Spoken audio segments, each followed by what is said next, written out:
सारा भारत नाङैनो मुवा बेसाद आरो पेट्रलनि बेसेन बारायनायखौ लानानै गोबां दान्थे-बिदान्थे सोलिगासिनो। बे समावनो मोनसे सोमोनांथाव बाथ्रा बुंदों आसामनि केबिनेट मन्थ्रि रन्जित दासआ। मन्थ्रि रन्जित दासआ बुंदों भारतनि गुबुन गुबुन रायजोफोरनिख्रुइ आसामावनो पेट्रलनि बेसेना खमसिन। भारतनि मोन 17 रायजोफोराव 1 लिटार पेट्रलनि बेसेना 100 रांनि बारा। थावनि बेसेना आसामावल' नङा, भारतनि गुबुन गुबुन रायजोआवबो बारायदों।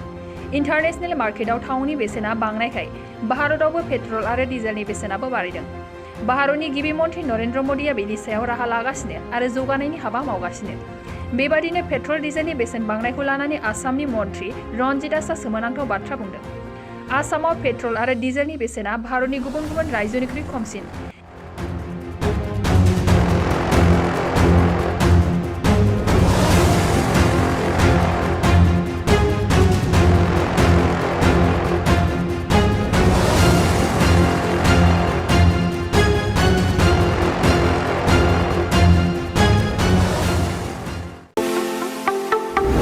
बाजाज कम्पानिनि गुबुन गुबुन रोखोमनि बाइक सालायनो मोजां मोनग्राफोरनि थाखाय मोनसे गोजोनथाव खौरां।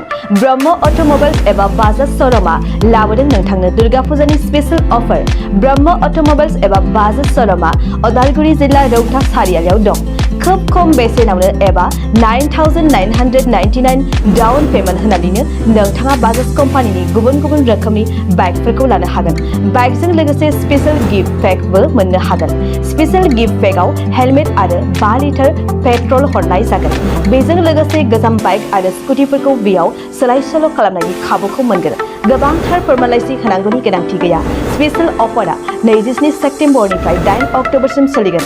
गोबांथार मिथिनो थाखाय 9101541183 936553188 आरो 9957318292 जानबुं अनजिमायाव जगाजग खालामहरनो हागोन।